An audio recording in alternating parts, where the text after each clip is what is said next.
This is how we do it. It is Friday, and the band is all in studio. Well, we got the eye in the sky. We have a Dalway in the sky, but we love you, Addie. We see you. Good, marvelous morning, Sonnies, and happy Friday. You made it to the finish line of the week, baby. We did it. The sun is shining over the ancient city, and you're spending it with your Sunny TV family. The smartest decision you made all week.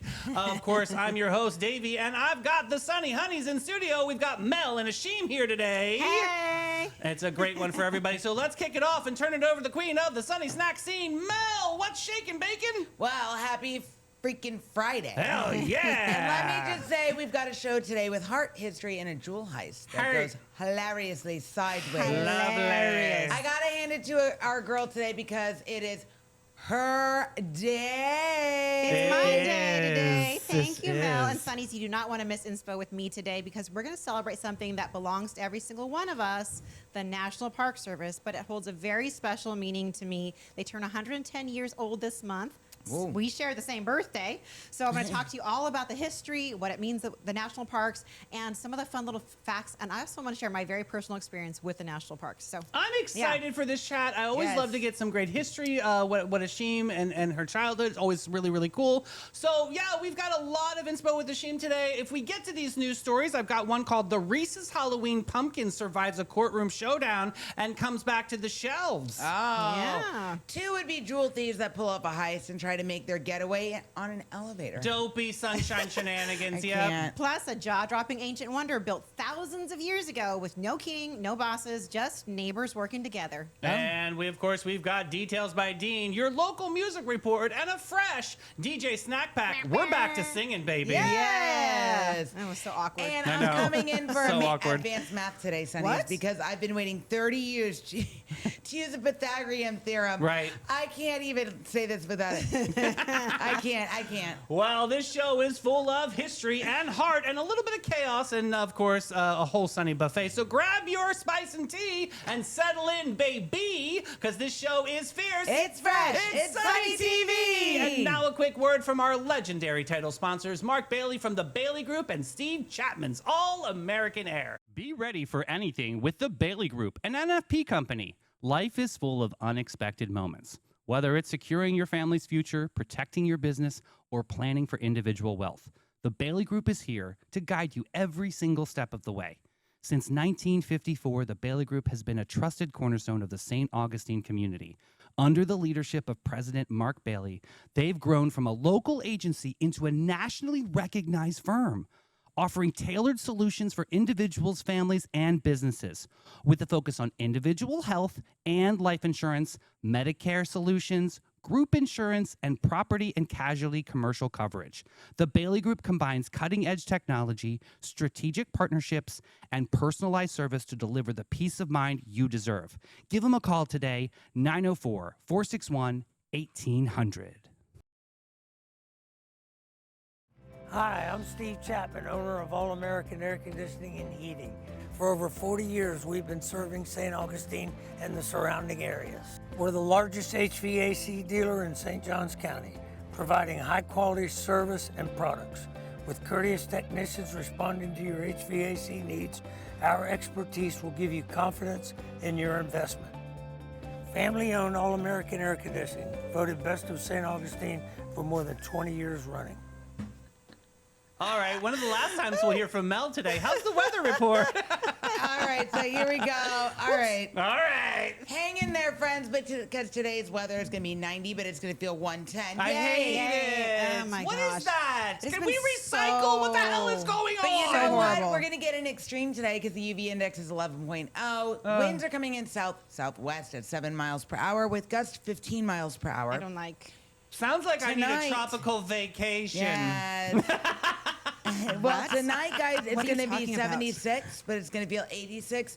There's like a 15% chance of thunderstorms around 5, so I'm hoping that drops. But here we go. Time for Details by Dean. DetailsByDean.com. All right, food holidays. It's I don't like this. National Creamsicle Day. Orange on the outside, vanilla dream on the inside. I don't like it. I love an orange creamsicle. Orange Who are creamsicle. you? You know what it is? I don't like orange flavored things. I like the fruit. Well, But orange flavored candies and stuff, I know. Add like it to the Yeah, book. burn book. Can you read my line so while I add it to the book? It celebrates the classic orange and vanilla frozen treat from the early 1900s. Ice cream shops love to mark the day with creamsicle shakes, bars, and nostalgic summer specials. And here's a fun fact, Sonny's. The original popsicle was actually invented by accident. Yeah, that little boy. By an 11-year-old boy who left a cup of soda with a stir stick outside on a freezing cold night. And voila, oopsie, now we have popsicles. Yeah. And now we've officially entered orange creamsicles and love an orange orange flavored creamsicle. things in the burn book. So Yes. we've got that in there. Here we I like go. orange Today creamsicles. is Victory Day. The whole world finally got to exhale. You guys want to learn about it? All right. On August 14th, 1945, word came that Japan had surrendered. Word, not world, David. All right. Effectively ending World War II. Crowds flooded the streets across America and Europe in spontaneous, joyful celebration. And a historic factoid, Sonnies. You've probably all seen that very famous photo of a sailor kissing a woman in the middle of Times Square. That's right. That is the VJ Day in Times Square photo. It's famous. It's one of the most iconic images of this day in history. Wait, time out. Isn't there a famous statue in San Diego about this? San Diego and Key West. Okay, yeah, very so cool. That image, though, was taken in Times Square, and now they've used that, and they've made statues all over the place. There is a really cool story, too, behind Yeah. it. Yeah, that's awesome. Nicole doesn't like orange cream either. Nicole, we are totally friends. Yeah, you guys are like bosom buddies. And I don't know. it I is love it. Orange creamsicle. Pakistan Independence Day. It's a whole nation's birthday. Hey, I like this. Pakistan became a sovereign state on this date in 1947, ending British rule and marking one of the biggest geopolitical shifts in the 20th century. And here's another factoid for you, Sonnies. Pakistan and India gained their independence just one day apart. Pakistan on the 14th of August and India on the 15th back in 1947. They have birthdays. They share like neighboring birthdays. That's cute. Yeah. And let's do notable birthdays. Here we go. Magic Johnson, 67. And he's one of the most dazzling smiles in sports. The Yeah. NBA legend led the Lakers to 5 championships and went on to become a major entrepreneur and a powerful voice in HIV advocacy. And another fun factoid, Sonnies. Magic won the NBA title as a rookie. Wow. Whoa. Yeah, Yes. and in that deciding game, he played out of position at center and dropped a whole 42 points. Booyah! That's a rookie. Wow, yeah, amazing. And happy birthday, Halle Berry. I freaking she's love so Halle gorgeous. Berry. I She's love just Halle amazing. Berry. She is an inspiration in my Yeah. life. She said if she wasn't going to make it in Hollywood, she was going to build it herself. And if I wasn't going to make it in broadcasting, I'm going to build it myself, Yeah, honey. she's That's a Halle amazing. Berry promise, baby. But Yes. she won the Academy Award for Best Actress for Monsters Oh, Ball. so good. Her career spans drama, action, and producing. And she remains the only black woman ever to win the Best Actress Oscar. Oh, wow. We've had Best Supporting, we've had Best Male, but Best Oh, Actress yeah. Oscar, she's still the only one. Yep. Interesting. Yeah. And happy birthday, funny man himself, Steve Martin. I He turns love 81. him. He Yes. is amazing. He was actually also a part of the Sonny and Cher show back in the day. Yes. I'm reading the book. All right. The author, Yes. writer, musician behind classics like The Jerk, one of my favorites. Yes. Planes, Trains, and Automobiles, another one of my favorites. And Father of the Bride. Yes. A true decade, 5 years long, and did it all. Talent. Yeah, he is a seriously gifted bluegrass banjo player who's Whoa. won Grammy Awards for his music. He's a comedy legend. He's a picker, as they've known it. So Yeah. not like a cracker. He's a picker. So we talked about crackers the other day. He also got to start working at Disneyland as a kid. And fun fact, he also is an author. I've read all of his books. And another fun fact, he performed at the amphitheater. Yeah, and that's right. I took my mom. We had front row tickets. That was amazing. And it was like my mom's favorite moment. I love watching he and Martin Short on Yeah. Only Yeah. Murders in the Building. It's the a way great they show. riff. So Oh my funny. gosh, It's a really hilarious. great They're show. So Selena's good. awesome in it too. Yes, Yes, yeah, the yeah. deadpan with it. Yeah, they're so Let's good. move down to some world news. Okay. And in 1941, the Atlantic Charter is issued. Yes, Winston Churchill and Franklin D. Roosevelt released the Atlantic Charter, laying out shared post-war goals like self-determination and global cooperation. And Sonny's, that charter helped lay the groundwork for something we still rely on today, the United Nations. 2 leaders on a ship sketching out a better world. Wonderful. And in 1935, Social Security was born. Please don't I die. President Franklin D. Roosevelt signed the Social Security Act, and I hope it still remains intact for me. Please. I know. Been paying for it for years. Right? I know. And my favorite factoid about this is that the very first monthly Social Security check went to a woman named Ida Mae Fuller. She'd been paid in about $25, then lived to 100 and collected nearly $22,000. Best anymore. investment Yeah, ever. Not right? anymore. That's wild. And in 2003, the lights go up north. I remember That's this. the night that the lights go out. Do I have so many stories Wait a about minute. this time? In the Heights. Yeah. That musical In the Heights. In This the is the night Heights. they talk about. That's Yeah, right. yeah, yeah. That's right. A massive power outage struck the northeastern U.S., affecting millions of people and prompting major reforms to the electrical grid. I was whisked away to the mountains with an incredible man, and we were mountain lovers for you multiple weren't. days. And my boss kept calling me, and I'm like, I have no cell That's a service. movie. That blackout hit over 50 million people It in was the U.S. actually and Canada. really fun. And it went all back to one grid, though. Look at that. 50 million people relied on one tiny grid. So then Crazy. after that, they had to change some things. Yeah, obviously. definitely changed And that. in 1971, Bob Gibson tosses a gem. That's right. St. Louis Cardinals pitching ace Bob Gibson threw the first no-hitter in his Hall of Fame career on this day. And factoid, Sonny, so this is me talking sports. I'm not real good at this. You got it, Ixiim. Gibson was so dominant that in 1968, he posted an earned run average of a 1.12, one of the lowest in modern history. They literally changed the rules afterwards to give hitters a fighting chance. Oh, happy birthday to Paul. It's Misty's oldest son turns 24 Oh today. my gosh, happy happy birthday, Paul. birthday. Yes. That's amazing. Awesome. Hope you guys have a beautiful day together. All right, guys, it's time for the local music report. We finally have a decent report today. Strum it, drum it, calm it yeah. down, Sonny. It's time for the local music report to make you proud on this Friday, April 14th. Okay. Ooh, there she is. The lady that graced our presence yesterday. She was incredible. Sage Trinnell is going to be performing at Morning Jam Diner at 9 a.m. today to 12. That's going to be amazing. I'm telling you, she's worth it. Brett Blackshear at Bin 39 Wine Bar at 1. Joshua Tennessee Worthy at Meehan's at 1. Shayla Nelson at the Yay. Bin 39 Wine Bar. Hey, girl, hey, at 4 o'clock today. Ken McAnalis, there he is. He's Annalise. Okay, at the Guy Harvey job, Resort. Ken. Somebody go to the Guy Harvey Resort and ask him what his last name is. 4 o'clock. Paper City Hustlers at the Conch House Marina Resort at 4 o'clock. The one, the only Zaza Flamenca at Linda's at the Ocean Club, a.k.a. Serenata, at 5 o'clock p.m. Thick and Thin String Band at Marina Munch at 5. Smokin' Joe, he's taking several showers over at Trade Winds Lounge at 5 o'clock. Can't wait for that one. Banjo Brown. Oh, cute. At Outback Crab Shack at 5. Big Papa Fish at DJ's Clam Shack at 6. Say Less. Is that a joke for me? That's really rude. Funkadelic Food Shack at 6 o'clock. popped that in there? I know. Walkawiki at Hurricane Grill at Wings at 6. Buffalo Rose at La Cocina at 6. Jesse Cruz, Mellow Mushroom, Mirabella at 6 o'clock. Groove. They were at Hillary's last night, and they're going to be at Pesca tonight with Michael Lugo at 6 o'clock. Joe Lee, Oh, Casa cutie. Divino 57, 7 o'clock. Palmetto Pickers, Dirty Nellies at 7. Chungalonga. Sean Ryan at Meehan's at 7. Sage Trinnell. Hey, girl. She's on a world tour. Killing She'll be it. playing at River and Ford at 7 o'clock tonight. That'll be awesome. Clayton Bush at V Pizza and Flask and Cannon at 7 o'clock. Contact Buzz at Arnold's at 7. Ollie Twist at Cute. Hornsky's. And finishing out tonight at Taps Bar and Grill at 9 o'clock p.m. Tangled Orchid. Ooh, I love that name. That's great. Guys, we have some great expectations a for those good local name. musicians.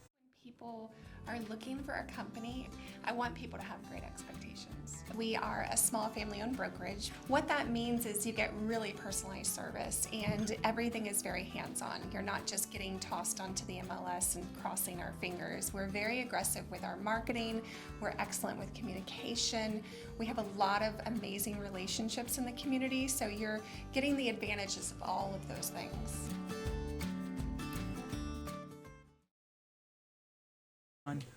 All right, Sonnies, it's our favorite Friday with our girl Inspo with Ixiim. Here she is. Talking about National Park Services. This is amazing. Yes. So, okay, Sonnies, I'm just going to tell you today, I'm going to give you a forewarning. I'm probably going to be a little bit overly enthusiastic and That's maybe kind of a okay. bit long-winded about Oh, this. no, we love when because you're passionate. I love this topic. I know people might think like National Park Service, what's so exciting about that? Well, I'm going to tell you why it's so exciting and why it means so much to me and why we chose to do it this week in particular.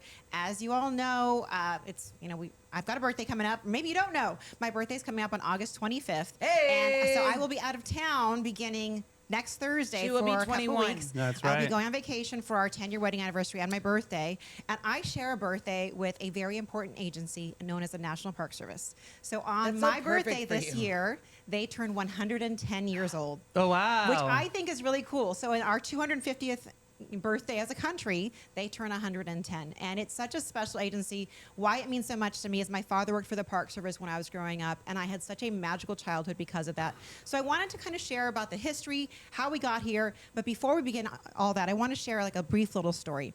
So as a child growing up in the national parks, I never knew that all these amazing sights I was seeing were anything out of the ordinary. Now, granted, I knew they were spectacular, but I didn't realize how important and magical they were until I became an adult. When I would tell people about where I grew up, or I'd just be talking with someone and they would say, oh my gosh, I want to see the Redwoods. I want to see Grand Canyon. I want to see Yosemite. That's on my bucket list. These are places I want to go. And I'd think, wow, I got to see those as a child because my dad, I had a great conversation with my dad about this. I get kind of emotional thinking about it. He calls it the best job he ever had. That's Oh, I love awesome. that. Working for the Park Service, he wanted to give us children a way to enjoy nature, and he felt like it was part of our heritage to be stewards of the earth and of the My land. father would have loved to have been friends with your father. Yeah, I like my know. dad was so into this though too. Like we went to every national park that we could get our hands on. Yeah. This is such a great chat. I'm sorry to interrupt you, but Yeah, this is so no, much that's fun. amazing. Yeah. It's beautiful, and it's such a great story. You know, my dad shared all about his time in the parks and what he wanted to give us as a child, and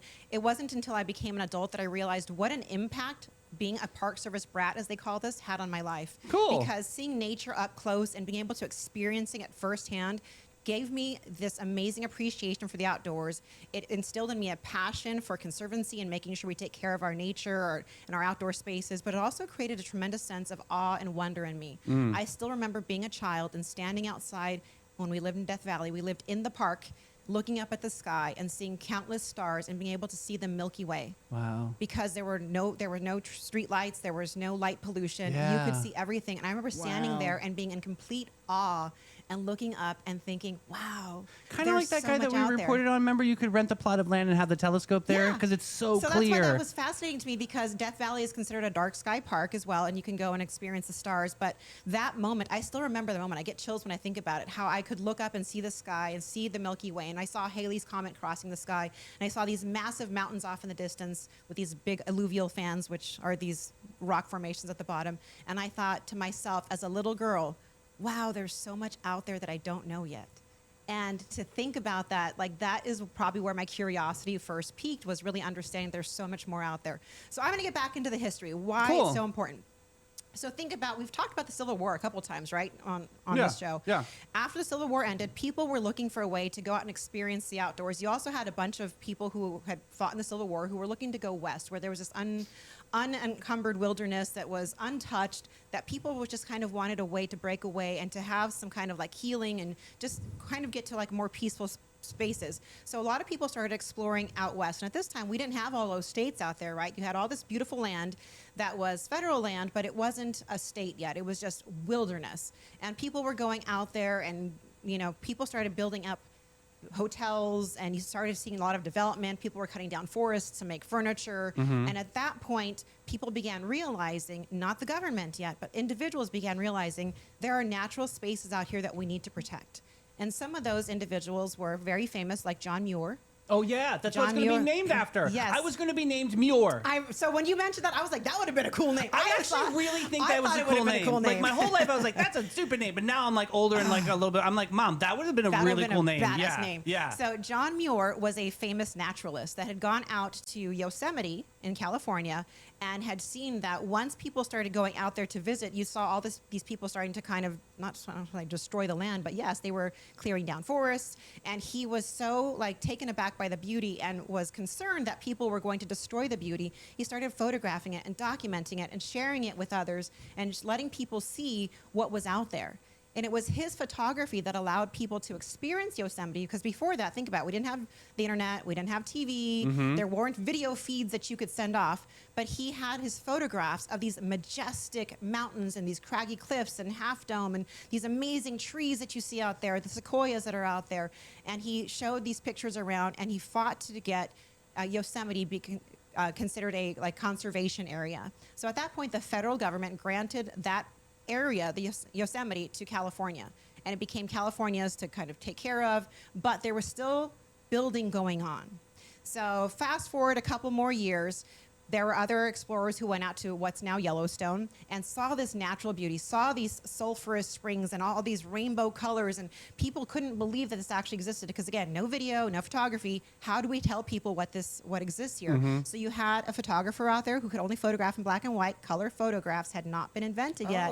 Keep that in mind. So you had an artist who went with them and painted the same scene so they could see it in black and white, and then you had a painter who would paint it. And they took these photographs around for years, and they hand delivered these to Congress people saying, look at this beautiful nature that we have. We have to protect this. Wow. We have to do something about this, and we have to protect this land. So That's interesting. Just a painting and a photograph would convince them. And where nowadays we're so overly stimulated, we would need the video and a reel or a pie chart. Yeah, right. We would need to see all kinds of proof. But back then, no one had ever seen anything like this. So in 1872, Congress got together and said, okay, they passed what was known as the Yellowstone Act, and they federalized that land around Yellowstone. Now, interesting fact, none of the states around Yellowstone even existed at that point.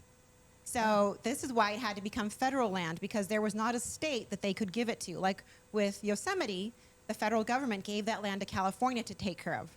Well, in that area where Yellowstone existed, no state even existed until 17 years later.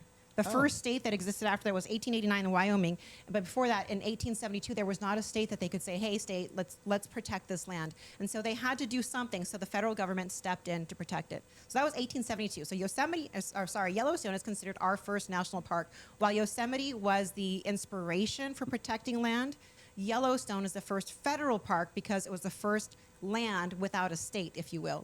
Yosemite had a state that they could give it to. Yellowstone, there was no state, so the federal government had to step in and say, we are protecting this land. Okay. So that was 1872. Well, why didn't the Park Service start then? So, because I just said we're celebrating 110 years. So the Park Service didn't actually start till 1916.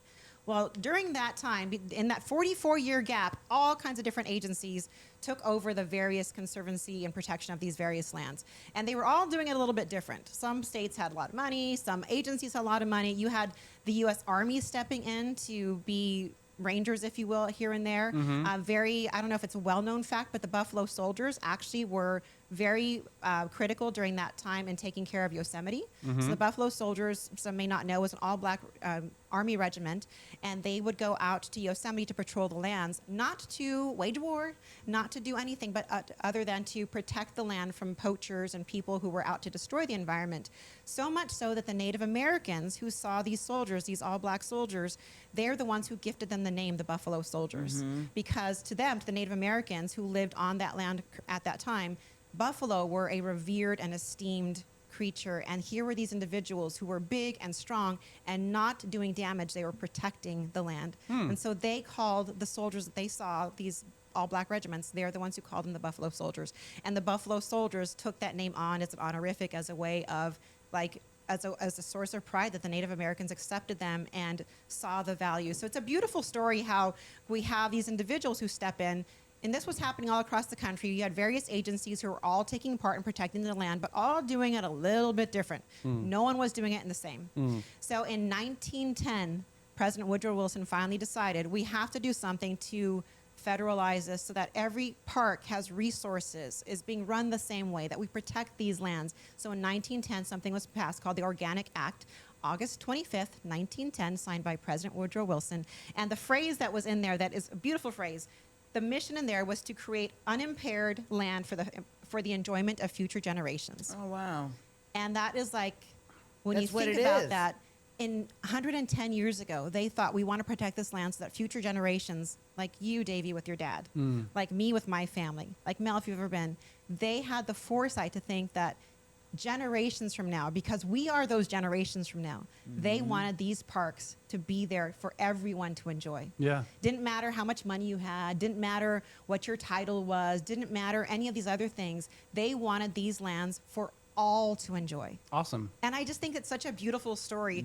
You know, when we created the National Park Service in 1910 through the Organic Act, we were the first country in the world to put together such a resource. Though other countries had conservation lands, sorry, words are hard today.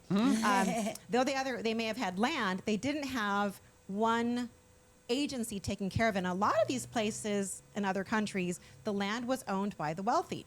So even these beautiful lands that you couldn't build on, they were not places that the public could visit because they were owned by wealthy, whether they were rulers or kings or royal families. They weren't public lands. And so we were the first nation in the world to say, no, we want to protect these lands. We're going to do it as a federal government because it's that important to us, to our American history, that we are going to protect this for all to enjoy. And for that reason, the National Park Service is what is known around the world as America's greatest idea. Wow. Really? Yeah. That's beautiful. It Because- is America's greatest idea. We inspired over 100 countries now around the world to have their own National Park Service. And it's still protected to this day, right? Still protected to this day. There are some challenges here and there where we're seeing some parks become smaller, which is That's quite a alarming, big shame. yeah. It's very much a shame, but it's just like you think about the foresight it took for someone to say we need to protect these spaces, and there's so much value to it. So I talk about why people are going out west. They just went through a very traumatic time in life. There was a war. There was all this battle that people had lost lives, loved ones, and they needed to get away. And what do we often say is a great healer is being outdoors. And so people went outdoors and they found solace and they found healing, and they also found this new sense of curiosity. There was these sites that they had never seen, because back then most of the people were living on the East Coast, right? So the land kind of all looked like that to them. Well, then you go out west and you got the Midwest and you see very these different. completely different experiences. Like think about Death Valley for me was Yeah, like, that's way different, yeah. It's still one of the most amazing places I've ever lived in my entire life. Yeah. Like it just has an amazing effect. But think about what people saw when they saw the Grand Canyon for the first time. I mean, it's breathtaking. It's breathtaking. Yeah. And nothing like that ever, like no one had ever seen anything like that. Yeah. So now we have this national park system with 433 units, as they're called. So the National Park Service takes care of not just national parks, because there are actually only 63 national parks. Okay. There are different distinctions. There's 19 different distinctions of what a national park is. National park being the highest one, right? Okay. Because that usually has a diverse ecosystem. There's something very unique about that site. So think about the Grand Canyons, the Yellowstones, Yosemites, all of those, Death Valley. They're national parks because there's something very unique about that area. And flip side of the coin, Washington Oaks is a state park, which State is park. Completely different. Completely okay. different. So now I'm understanding Yeah, that. Okay. and then you have places like our Castillo de San Marcos. Yeah. That is a national monument. There's not necessarily an ecosystem that, it's a monument. Yeah, yeah. So it's still very important to our history. We still want to protect it and preserve it, but it is not a full ecosystem. So it's not a national park, it's a national monument. And then you have Interesting. things like national shorelines. You have national lake shores. Golden Gate, for example, is part of what's known as the Golden Gate National Recreation Area. And that was one of my dad's parks. So Golden Gate is 82,000 miles along the Northern California coastline that encompasses Golden Gate Bridge, the Presidio, Alcatraz, Muir Woods, the Sequoias, all those, the beautiful, all that. And that's so, that's where I grew up. I didn't understand how special that was until so much later, to be able to see these and experience these. Like a tree to me was always a sequoia. A bridge to me was always Golden Gate. A lake to me was always Lake Tahoe. Mountains were always Yosemite. Wow, that's like the apex of all bridges. And Right, but I didn't know. That was just what that was Wow, my yeah. perspective until much later. I'm like, oh my gosh. Yeah. It was actually only in 10 years that I just realized how unique it was, because when Phil and I moved to California back there a couple of years ago, he said the first thing he wanted to see was a redwood tree. And I was like, a redwood tree? What? He goes, I've always don't wanted have to them see here. a redwood. And I was like, a redwood? They're everywhere. And he's like, they're not everywhere. They're not only everywhere. in Northern California and Southern California, those two spots. I was like, oh. like the restaurant we would eat at on a weekly basis in Northern California had a redwood tree in its courtyard. Yeah. And he would just stare at it. I'm like, oh my gosh. I'm telling you, there is nothing like, I never started paying attention to trees until I saw a redwood or I saw a sequoia. Like, they are just so majestic. Washington oaks, obviously we have our oaks here. I'm just trying to tie it in locally, but like, there are trees that really can take your breath away because you see how long they've lived, and to protect them is so important. These trees are thousands of years old. There's some that they're like tunnels that you can go through an actual tree, Mel. Like, it's incredible. Yeah, with the face. Yeah, it is. It's like the trees are. There's one tree that they were showing. It's like over 2 feet around. Yeah, It's massive. Yeah. It is just a massive, beautiful tree. Golly. And to experience these has been absolutely beautiful. And it's one of the things this year with it being our 250th, they're trying to encourage more people to go out to the parks and to visit the parks. And on August 25th, on my birthday and on the National Parks birthday, it is free admission that day for U.S. citizens and residents. So you can go, you can enjoy the park. It is a Tuesday. I know it's kind of a weird day, but if you have the time in your day to find a park near you, it's a great way to go and experience and to enjoy it. And imagine, if we didn't have these resources, imagine if we didn't protect these, imagine if we just let development take over these beautiful lands, how much that would have changed our history and our country. Like, this is a gift we have for ourselves that we've given to ourselves and to future generations. And it's up to us to continue to see that going forward. When I was talking to my dad yesterday, just hearing him, he kind of got tears in his eyes talking about how important it was to be part of the Park Service. He happened upon the job by accident. He was working somewhere else. He was working teaching at-risk youth, and his friend was running some job interviews for the Park Service. And the people who were supposed to show up that day, the interview candidates, didn't show up. So my dad got a call from his friend. He said, "Hey, can you show up? I just need people to show up to interview with the Park Service because all the people who were supposed to show up for this interview didn't show up." So my dad showed up just on a whim, and he was hired as a ranger 3 to 4 months later. And his first park was Pinnacle's National Monument. At that time, it was a monument. It had not yet been made a park. It wasn't a park until 2013. And his job was with the Young Adult Conservation Corps, which was essentially taking these at-risk youth who were in juvenile detention centers or juvenile hall or at-risk youth and taking them and bringing them out to nature and having them help build trails and teaching them hard work and teaching them connection with nature. And it was kind of like a reentry program or a way to teach these kids a different path. Yeah. He got them out in nature, and it was just like, he knows that it changed lives. He's had students that were in that program with him when they were young adults. Yeah. Talk to him years later or find him years later and talk about how that changed their lives by being outside and being outdoors and being connected to things. So, it's interesting. My older sister, Christy, she loves being outdoors. She runs marathons and stuff. She got a chainsaw. And she took a course, and she was allowed to go. She lives up by DC area. Yeah. She had the whole outfit and everything, and she would take her chainsaw, and she worked with a group of people to clear the parks and build the stairs and everything, and she would go out there and do trail maintenance. I love that. So we used to do trail maintenance as kids. She had a chainsaw and everything, guys. It is so much fun. So when we lived in Death Valley, it's funny. So Death Valley is the lowest place on the continental U.S. It's 282 feet below sea level. It's very low. It's also the hottest place on the continental U.S.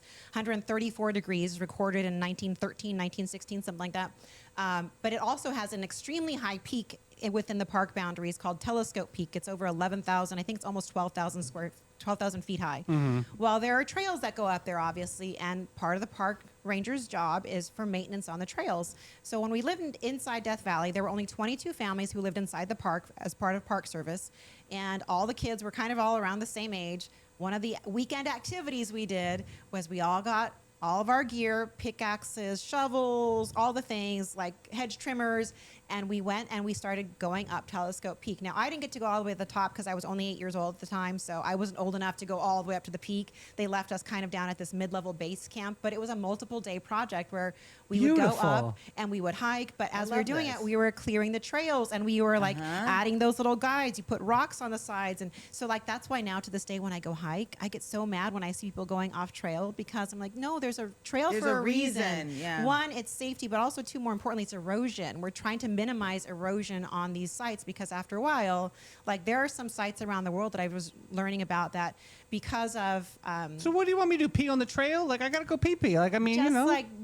Hold it. No! Hold it, go back Just down the trail look, by you the know. bathroom. I need to wear it depend. The more and more people go off trails, the ruins more it. it erodes the ground. It disturbs root systems. It disturbs these like super delicate ecosystems. There are places in other countries where they've actually had to shut parks down or portions of parks down because they've gotten overrun with Because people. people ruin them. Do you Oh, remember- after did you- COVID, remember Did what you see happened? on the news lately that they're interviewing people at like Grand Canyon and these national parks, and they're saying it's like Disneyland. We can't come here anymore because it's getting too packed. Yes. So they'll start going on like a random Monday morning or something Yes. because people are now, for some reason, people have started gravitating So they towards the parks. attribute it to social media influencers. Okay, Yeah. good. Because They're doing after, something. Yeah, after the pandemic, when people were so eager to get back outside, you had people going for these photos, and they would go to these historic sites. Like Horseshoe Bend is a very famous one Yes. in the Grand Canyon, that very famous curve of the river, right? Very famous site. Before that, it was literally just a site where you pull over on the side of the road, and there was like a dirt parking lot, and that was it. Well, it became overrun because once you're there, like people were seeing the location and all of a sudden going, and like attendance at the parks tripled. Before, they would see something like 44,000 visitors a year. Now they're seeing over 2 million at just that one spot. That's awesome. That's wild. So they've had to build an actual like real parking lot and facilities overlook there. thing. So there's a good and a bad. So the good is more people are going to the parks. The bad is the resources haven't grown with that. So they're still struggling. And so some of the parks have had to implement reservation systems, which, you know, they said like people are used to making reservations for dinner, for hotels, for airfare, for travel, for, you know, for everything else. So if you're going to go visit a park, you know, nowadays for a lot of these big parks, Grand Canyon, Yellowstone, a lot of them will have reservation systems as a way to also keep park attendance down so that you can still have the experience you want. You don't want to go to a park and want to be out in nature and see like mobs of people everywhere. Yeah. Like that's not the intended experience. So they want people to be able to experience it the way it was intended, which was that quiet, peaceful aspect of being outdoors. Like that's kind of why they've had to implement some of those things. But, you know, it's really... I know it's like a double-edged sword. You want Yeah. people to go, but we also Right. have to be smart about it. Yeah. You know, we have to be thoughtful about it. Well, maybe that'll calm down since summer's over and the kiddos are back in school. So maybe now it'll kind of calm down a little bit. Maybe. And, you know, it's funny. I think about people who go and they make it their goal to see all the national parks. I don't know how you could see 433. Like, that's a lot. But They're the retired, Ixiim. Yeah. They're retired. Although there are 63 main parks, and I think about someone like Danny Gibyazda of Island Prep School. Every summer, she takes a road trip in an Airstream with her kids, and she goes and they see as many national parks as possible. She maps it all out. She's got this whole app that she uses, and she maps out which park she's going I to go love see. watching her adventures. Yeah. Because it's really cool what she does with her family every year. Yeah. And they really do. They really do a serious, like, deep dive into these national parks Yeah. all over this She country. went to Pinnacles, which is Yeah. like 15, like it's right by my house. That was my dad's first park, and I was like, "Oh my gosh, you're in Pinnacles! I know exactly where you that's are," so because she posted a cool. picture. She's like, "This is where you How grew up." fun I'm like, is "Yeah, those that? are my trails. So I built awesome. those trails with my dad. Like it was just so cool." I love that. and it's just really special to see that some people do this. It's like it's a goal for them, and I think that's really pretty cool. To see 433 would be tough, but you know, it's just because there's a wide range. Like Castillo is a prime example. That is a monument. Then you have Fort Matanzas, which is a seashore. Right. So that's not necessarily a monument. It's, you know, there's different distinctions. We also have historic buildings, historic landmarks. They're all part of this system, and they're all intended to be, one, we're preserving our history, we're preserving our nature, we're preserving historic, important elements of our history. Another one of my dad's parks, for example, was on the island of Molokai. Is anybody familiar with the island of Molokai? And a very famous part of it was the Kalapapa. It was the leper colony that they had out there. So see, this is very I'm unknown like, history. it's Whoa. above my head. Yeah, Okay, go ahead. It's making me itchy. Mo- So Molokai. we've heard about leper colonies, right? Getting And there itchy. was a leper colony here in the U.S. and it was on the island of Molokai in Hawaii, and it was part of the like isolated portion of the island. And I Yeah, they remember, gotta stay away. yeah, and I remember that they stopped sending people there back in like the late 70s, I want to say, late 60s. And my dad first visited that colony back in like the late 70s, early 80s. Wow. Whoa. And I remember like how meaningful that was for him to be out there to like see these individuals who still were living and wanted dignity, and why it was so important that we keep this place to show that what can happen and to show what parts of our history. And sometimes our history isn't pretty. Sometimes our Correct. history is a little bit difficult. And, you know, that's okay. You know, I'll be honest, though, a difficult part of our Park Service history is that a lot of these lands were Native American lands. Yeah. And we displaced a lot of people when we built these parks. By the time my dad came in, the Park Service had realized we need to work with the Native Americans and not against them. Yeah. We need to work together. So my dad was actually brought in, and the reason he oversaw all of the Western U.S., he was California, Nevada, Arizona, Hawaii, and Guam. He was the Hispanic Employment Program Manager. So his job was to bring more Hispanics and Native Americans into working with the parks. Beautiful. So he would work with the Native tribes in whatever park he was in, and we would go to places like in Pinnacles. We got to go see the Navajo reservations. We went to Casa Grande and saw the big houses that are built into the rocks. In Death Valley, the Shoshone tribe actually lived in the park with us as well, and I went to school with all these Shoshone kids. Oh, that's and so I still try to find them on Facebook. They're not on Facebook, but I'm You trying never to find, know, I'm right? trying to find them. This day and age, Winifred yeah. Jones, if you're out there, you are my BFF in the third Winifred grade. Jones. Yeah. We're going to name it and claim I it right know. now. I keep trying to Come find on, Winnie. algorithm. Winifred Jones. I keep trying to find Winnie, but so my dad's job was to work with the Native population and find ways to work together, whether it was through employment, whether it was through programs where we could, like educational programs. My dad did a lot of educational programs within the park so that people who were visiting the park could learn about the local tribes who were in the area. And so it was really such a special thing that my dad got to do, which was like shape when Park Service was changing direction to be more broad and to be more mindful of the prior stewards of the land. My dad got to be kind of at the front of that, which was really pretty cool. Like, I never knew that that was what my dad did. I knew he worked for the Park Service. I knew he was a ranger. I knew when he was at Death Valley, he was the assistant superintendent, but I didn't realize that he was such a forerunner in changing the direction that the Park Service had taken. That's amazing. So it was really pretty cool. And, I look back all the time and I think about how important that was, that probably the greatest gift my parents gave me and my brother was the ability to experience nature, not just for the healing, not just because it was cool, because it taught us a sense of wonder. I could look at a sky and see all these stars and think, wow, there's so much out there. In the purest form. I could look at a leaf, yeah. Yeah. In the purest form, I could look at a leaf and say, wow, look, no two leaves are the same. They all look different, but look at their structures. All these things. When we were in science class in Death Valley, we actually got to go outside in our schoolyard and see metamorphic rock and igneous rock and all these different rock because they were right there in our schoolyard. Like, all those things were real for us because my parents put us in a position to experience them, and that was the greatest gift of all. I love So, this. Sonnies, I know I went really long today. I'm so It's sorry. so good, though. This No. is a great. They are loving you, by the Oh, way, in thank comments. Shit, Yeah. everybody loves it. Yeah. Oh, yay. And it's so important to protect our national It parks. really I mean, is. we did have Barbara in comments earlier and said that, we're downplaying some of these national parks. No, we're not. We're lifting people up. We're giving inspiration That's so how that the people spark can be begins. passionate about national parks and wrap yes. their arms around it. Yeah. Yes, there are crazy things going on in our world to this day and age, but the beautiful part is these national parks still exist and why they Absolutely. are so important Why and they're why so we need to important. visit. Yes, Yes, and and that is- respect the land, baby. Absolutely, and that is the message. Like, I hope my enthusiasm inspires one of you to go outside and visit a park, to support a park.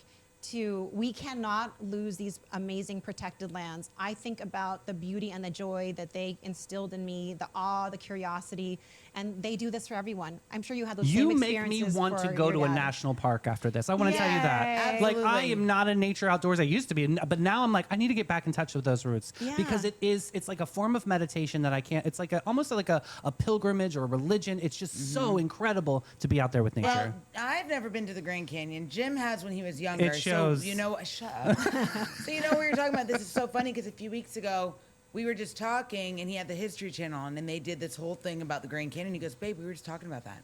I Yeah. was like, that's because everything listens. Yeah. He said, let's book that trip. You So should we're looking go. for the right time because we're not going when it's hot. No. We'll die. No. Well, RJ could set us up And we're gonna remotely, No. Mr. RJ. We're going to do a helicopter, one of those helicopter tours RJ too. and Maritime Creative, we could do this remotely. I'm just putting that challenge Yes. out there because we could go to a national park and amazing. Yeah, We could so get Sonnies, one of. get out there, enjoy the sunshine, get out and explore, be curious, enjoy these beautiful gifts that we have.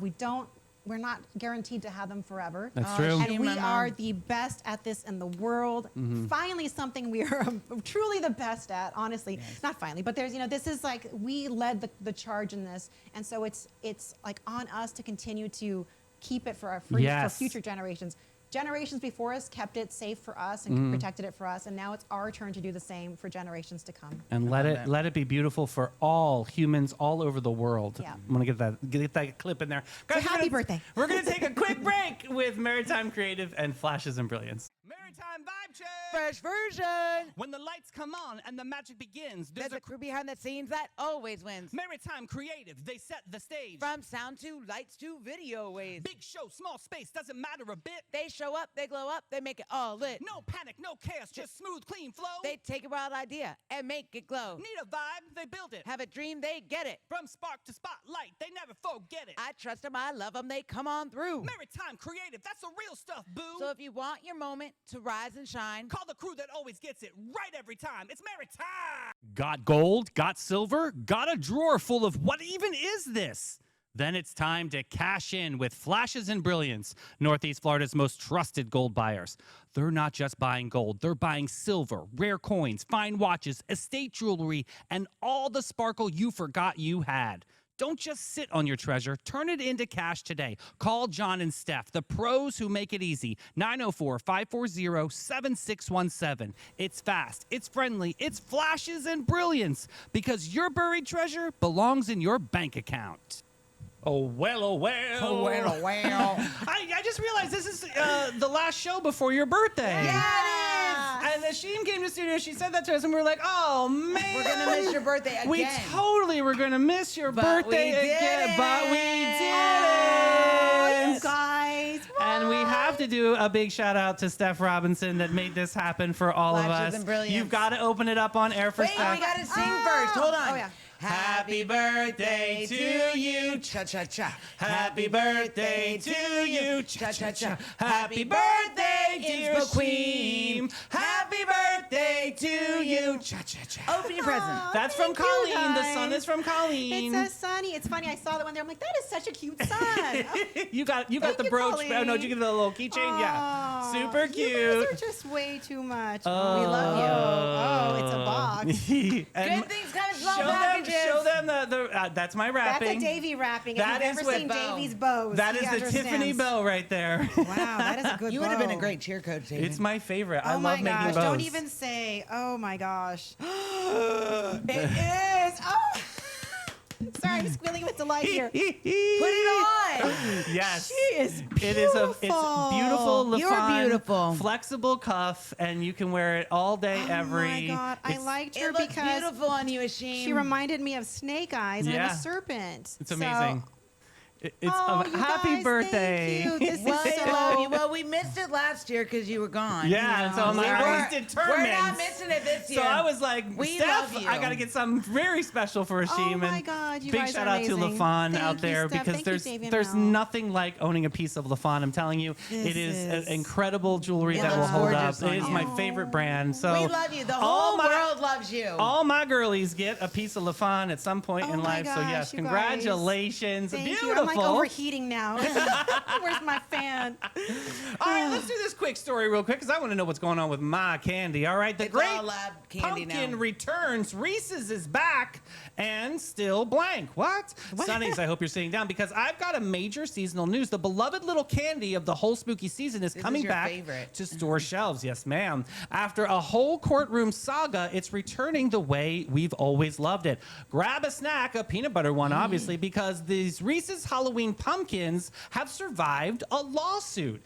Here's a deliciously silly story, Sunnies. You know the Reese's pumpkins, that glorious blob of peanut butter and chocolate wrapped in an orange package with a cute little smiling jack-o'-lantern face printed right back on it? Well, a couple years back, somebody actually took Hershey to court over these, the complaints that the happy carved pumpkin face on the wrapper wasn't the actual candy inside.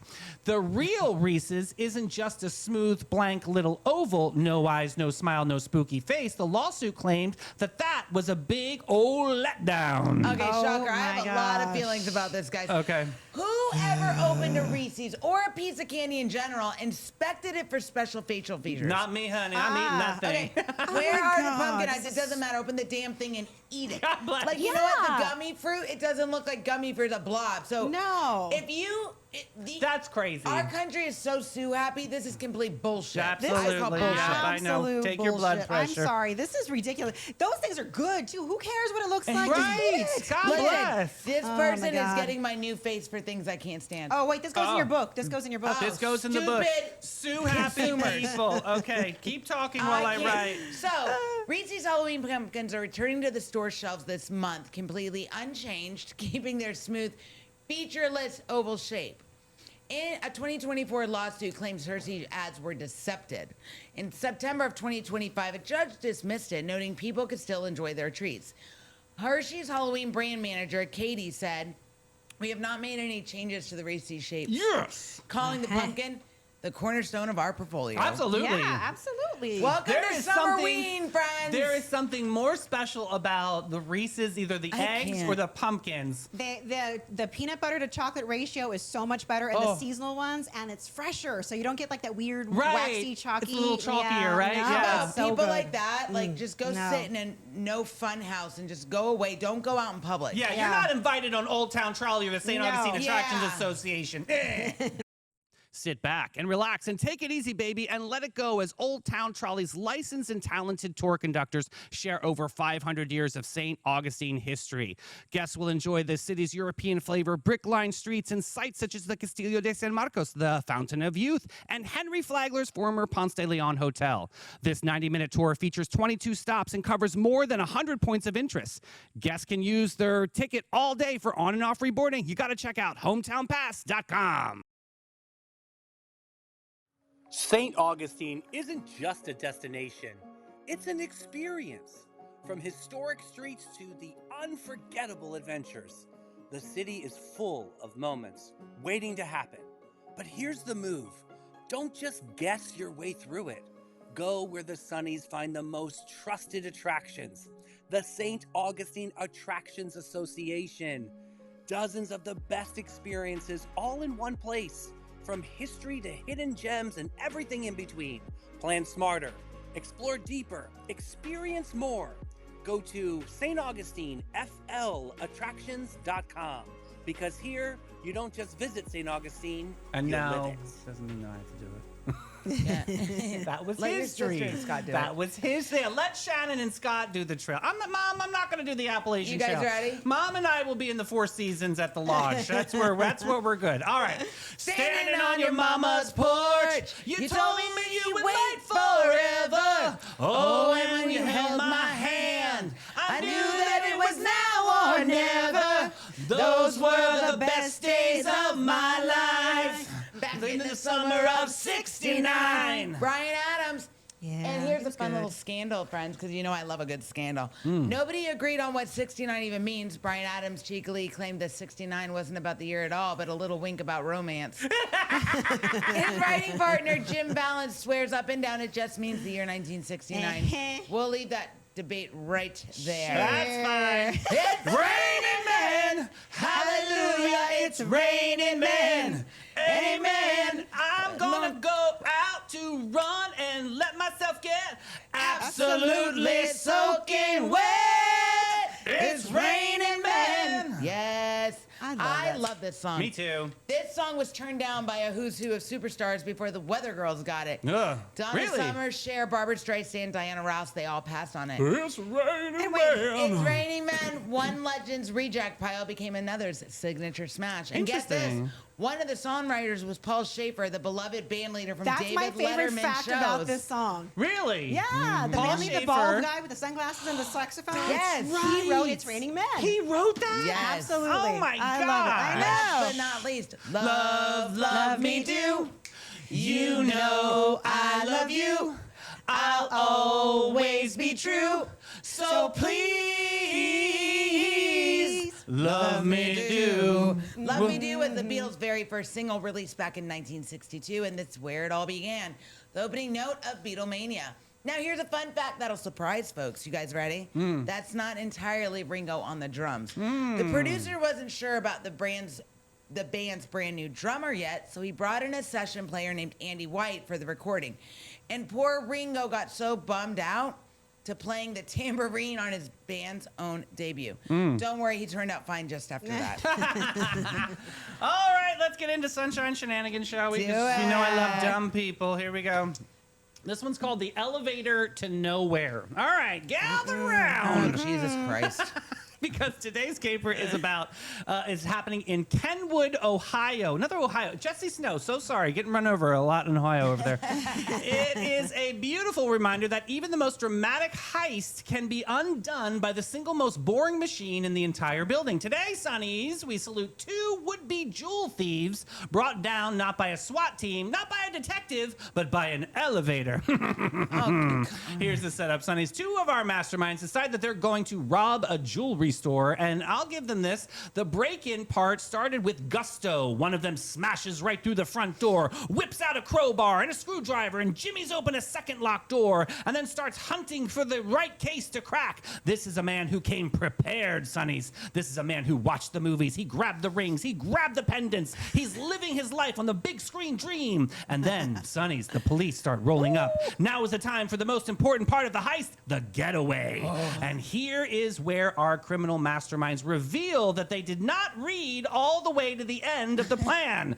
They've got a getaway car waiting for them. Perfect. So they dash for the stairwell to get down it. Excellent instinct. One problem, Sonnies. The stairwell does not go to the car. It's a dead end. So now they're standing there, arms full of stolen diamonds, hearts are pounding, and they make the fateful decision. They spot an elevator and think, yes, let's take the elevator. That's our escape. And Sonnies, they're committing at a high-speed jewelry heist. There are no such things as an escape elevator. An elevator is one vehicle on planet Earth that is guaranteed to make you stand perfectly still in a tiny Could box. you imagine? Listening to smooth jazz, right? Yeah. While the doors decide your fate, you can't flee in a machine whose entire personality is, please wait. All right, Sonnies, this was about to get, the heist was about to go to waste because the elevator gets halfway down. It gets stuck. It gets stuck. Jammed, frozen solid between floors at the parking garage. Our 2 diamond thieves are now sealed inside this metal cube, going absolutely nowhere with a pile of stolen jewelry and rapidly shrinking list of good options. Okay, so what do they do now? They up their idiocrities. In a panic, they start shoving the stolen jewelry up the ceiling of the elevator, hiding the loot in the ceiling of the box.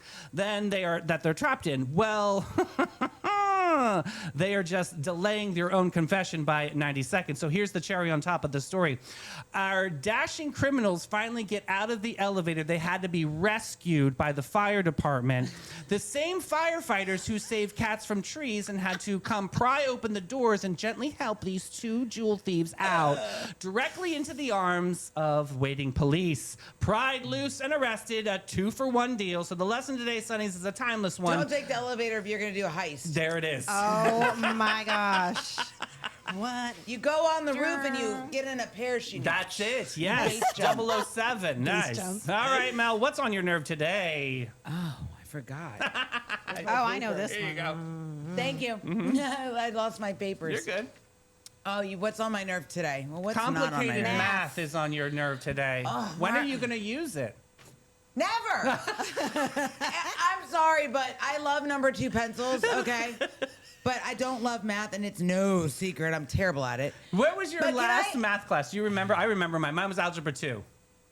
Calculus. Oh, you were Calculus. calculus. Wow, you went ahead of me. Go ahead. Because I cheated in Algebra 2. I passed the test, and I got put in there. I was fine with math until I got to geometry, and I just Okay, so couldn't let me get ask it. you guys this. Where in your life, now fractions come in handy because when I'm slicing pizza, I got to know how much more I True, can have than everybody true. else. Parabolas, I like them. I do use I them. don't know what that is. Okay. But where am I going to use a Pythagorean freaking theorem? Mrs. Rowe, she was my geometry teacher in high school. We Yeah. called her Death Row because she was Oh my terrible. gosh. Death Oh. row. Guys, Ouch. have you ever had to use a Pythagorean theorem? When have you ever had to pull out your TI-85 graphing calculator in real life? Okay, and when have you ever had to use a compass? Well, Wow. I'm not talking Ixiim. Ixiim. I would use a compass if I had one, because I like perfect circles. But I don't Oh, there's draw. always one in the group. I don't Everything understand. else, no. And word problems. I'm going to take a step further. You Okay. guys ready for a word problem? Here we go. Okay. Tammy goes to the grocery store. Okay. She has 46 watermelons. Okay. Jim's getting on an airplane traveling at 52.3 miles an hour. What color is the dog? There's your word problem, Education System of America, and I'm done with math. I'm crying. My mom agrees with me. All right. I need the Sonnies. answer to the word problem. There will be a freaking test. All right, Sonnies, before we let you go this morning, I want to take you down to our beach over in St. Downtown? Augustine Beach. At early evening, the tide way out, and I want you to watch a little kid do the most beautiful thing a person can do. I want you to watch them build a sandcastle, because that sandy little masterpiece is about to teach us how to live in the Sunnyverse. Here's the thing about a sandcastle, Sonnies. The child knows somewhere deep down, they know the tide is coming. They know that by tomorrow morning, every tower and every wall and every little moat that they're digging is going to be smoothed out by and flattened by the sea, gone like it was never there. And they need to do that for the sea turtles, just saying. And do they let that doesn't stop them? What do they say? They say, well, that's the point, it won't last. No, they drop to their knees in the sand and they build with their whole hearts anyway. They build like it matters. And Sonnies, it does matter, because here's what we forget as we get older. We start refusing to build the sandcastle. We think, why pour our heart into this friendship, this project, this season? It's not going to last forever anyway. We hold back our love because things are temporary. We stop building because the tide always comes. But that child on the beach has it right, and we have it wrong. The point was never to build something that lasts forever. The point is that it was the building, the joy of the making, the people kneeling in the sand next to you laughing and hands are getting dirty, creating something beautiful together for as long as you got. That's not wasted just because the tide takes it. That's the whole gift. And here's the last thing, the part that gives me hope. That same tide that erases the castle, it smooths the whole beach clean and hands you a fresh blank canvas to build on it all over again tomorrow. Nothing's really lost, Sonnies. Every ending on that beach is just a setup for a new beginning. The tide isn't the enemy of the sandcastle. It's the reason you get to build a brand new one every single day. So here's what you carry with you today, Sonnies. Build the castle. Love the people. Pour into the season. Make the beautiful thing, even knowing it won't last forever, especially knowing it won't last forever. Don't hold back your heart because things are temporary. Everything good is temporary. That's exactly what makes it so precious. So get down in the sand, Sonnies, and build like it matters, because it does. Build anyway. The tide is coming, and the tide is a gift. And tomorrow, there's a whole clean beach just waiting for you.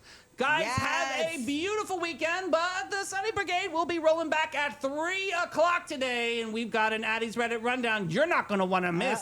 This girl was a little sinvergüenza, and if you know what I mean, you know. Oh, Lord. Oh, no. Hit that share I'm button. We love regretting you it. so much. Have a wonderful afternoon, Yes. Sonnies. Bye, guys. Sonnies.